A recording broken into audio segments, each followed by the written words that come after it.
Social media के मेरे दोस्तों, आपको सुनीत गोस्वामी का सादर नमस्कार। दोस्तों, ये जो हमारे धार्मिक ठेकेदार हैं, जिन्होंने धर्म और साथ साथ अध्यात्म की भी ठेकेदारी ले रखी है, वे हमें एक मान्यता के लिए बहुत ज्यादा फटकारते हैं। जैसे ही हम कहते हैं कि यह हमारा शरीर है, तो वैसे ही ये हमें लानत देने लगते हैं कि यह शरीर तुम्हारा नहीं है और न तुम शरीर हो, तुम तो एक आत्मा हो। बिल्कुल ठीक बात है, हम आत्मा ही हैं, लेकिन आत्मा के तौर पर जिस शरीर में हम रहते हैं वह शरीर हमारा ही है। इस शरीर को अपना कहने में कौन सा तो पाप है, और ऐसा कहने में कौन सा ईश्वर का निरादर है या अपमान है। मेरी समझ में ये बात बिल्कुल नहीं आती। दोस्तों, हमारी पहचान शरीर से ही होती है, आत्मा से नहीं। इस वीडियो में मैं आपके सामने यह तथ्य खोलूंगा कि भगवान राम और भगवान कृष्ण काल्पनिक ही हैं, और ऐसा केवल मेरा मानना नहीं है, सारे सनातनी ऐसा ही मानते हैं। दोस्तों, आप भी ऐसा ही मानते हैं। चलिए, आइए मेरे साथ इस गंभीर चर्चा पर सावधानी और पूरी समझ के साथ साथ आगे बढ़िए। इस गंभीर विवेचन पर मैं अपनी पीढ़ियों से ही चर्चा करता हूँ। मेरे पिता थे स्वर्गीय सत्यप्रकाश गोस्वामी। इनके कुछ फोटो हमारे यहाँ मौजूद हैं। मेरे बाबा थे वेदराम गिरी गोस्वामी। इनका भी एक बहुत पुराना धुंधला सा फोटो मेरे यहाँ है। मैं यहाँ आपको यह भी बता दूं, कैमरा सबसे पहले फ्रांस में बना था 1816 में। कैमरा बन तो गया था, लेकिन इससे साफ साफ फोटो आ नहीं रहे थे।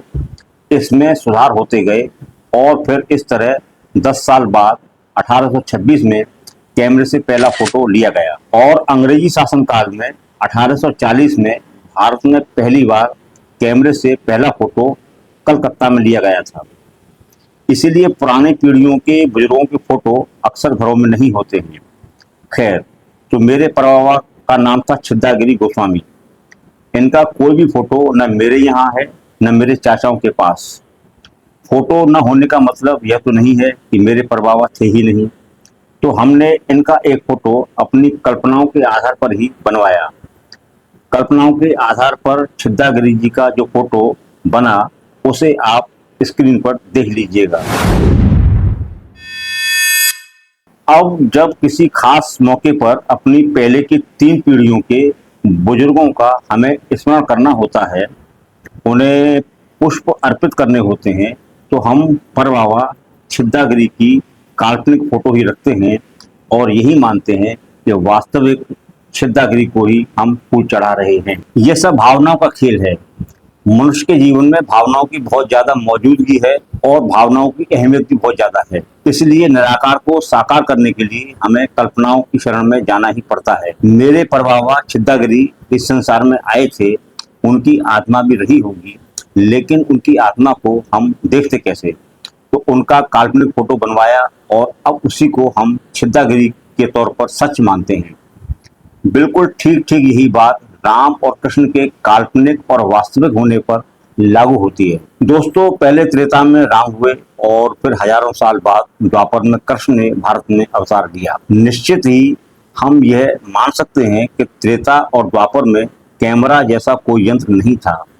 अगर होता तो हमारे पास राम और कृष्ण के वास्तविक छायाचित्र या फोटो जरूर होते। बताया जाता है कि भगवान राम के समय की कई चीजें खुदाई में मिली हैं।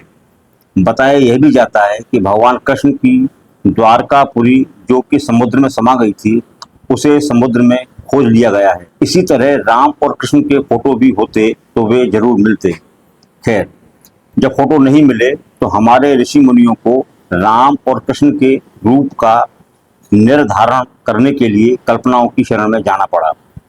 राम और कृष्ण के पुराने जमाने के जो कुछ भित्ति चित्र और मूर्तियां मिलती हैं, वे ऋषि मुनियों की कल्पनाओं के आधार पर बनाई गई हैं। इसके बाद महान चित्रकार राजा रवि वर्मा ने राम, कृष्ण, भगवान शंकर और तमाम देवी देवताओं के चित्र बनाए। ये सभी चित्र राजा रवि वर्मा ने अपनी कल्पनाओं से ही बनाए थे। इन्हीं चित्रों के आधार पर फिर बाद में शिल्पियों ने मूर्तियां बनाई। यही काल्पनिक मूर्तियां हमारे सभी मंदिरों में स्थापित हैं। दोस्तों, कल्पनाएं करने के लिए मनुष्य को बहुत बड़ी आजादी मिली हुई है। इसी आजादी का यह कमाल है कि पहले भगवान शिव की तस्वीर क्लीन शेव यानी कि बिना दाढ़ी मूछ की थी, फिर कुछ कलाकारों ने शंकर भगवान के लंबी घनी दाढ़ी मूछ भी बना दी। चित्रकारों की ये कल्पनाएं केवल राम और कृष्ण तक ही सीमित नहीं रहीं, बल्कि उनके परिवारीजन और उनके समकालीन लोगों के चित्र भी काल्पनिक ही बनाए गए, बनाने ही पड़े, क्योंकि फोटो उन लोगों के भी उपलब्ध नहीं थे। राजा दशरथ, माता कौशल्या, कैकेयी, लक्ष्मण, भरत, मुनि वशिष्ठ और फिर इधर वसुदेव, नंद बाबा, यशोदा मैया, सुदामा आदि सभी के चित्र भी कल्पनाओं का सहारा लेकर ही बनाए गए। और तो और रावण और कंस की पहचान भी कल्पनाओं के आधार पर बनाई गई।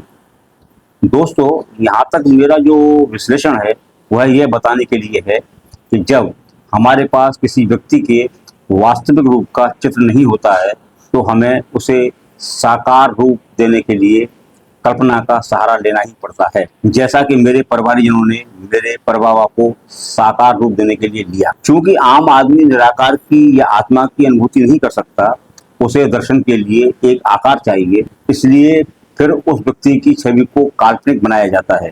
अयोध्या के राम मंदिर में रामलला की जो मूर्ति है, उसे मैसूर के जाने माने मूर्तिकार योगी राज ने 6 महीने में अपनी कल्पनाओं के आधार पर ही बनाया है। इसी तरह कृष्ण जन्मभूमि मथुरा में बाल कृष्ण की प्रतिमा भी काल्पनिक है। कहने का सारांश यह है कि भगवान राम और भगवान कृष्ण के जो विभिन्न रूप हमारे सामने मौजूद हैं, वे सभी काल्पनिक ही हैं। हाँ, इनका जो स्वरूप है, मतलब इनकी जो आत्मा है, वो वास्तविक है। चूंकि लोगों की आस्था है, उनका विश्वास है तथा शास्त्रों के कुछ प्रमाण भी हैं, तो यह तो सत्य हो सकता है और हो ही सकता है कि परमात्मा ने राम और कृष्ण के तौर पर अवतार लिए हों, लेकिन चूंकि उनके फोटो उपलब्ध नहीं हैं, इसलिए उनके चित्र, तस्वीरें, मूर्तियां काल्पनिक हैं। इसलिए कहा जा सकता है कि राम और कृष्ण की जो पहचान हमारे सामने है, वह कल्पना और वास्तविकता के अनूठे मेल जोल की है। जब हम खुली आंखों से मंदिरों में जाकर राम और कृष्ण की पूजा करते हैं, तो वह काल्पनिक राम तथा कृष्ण की करते हैं, और जब हम आंख बंद करके पूरे चित्त से डूबकर भक्ति भाव से उनसे प्रार्थना करते हैं, तो वह वास्तविक राम और कृष्ण से करते हैं। मतलब राम और कृष्ण काल्पनिक भी हैं और वास्तविक भी। दोस्तों, आज की चर्चा में बस इतना ही।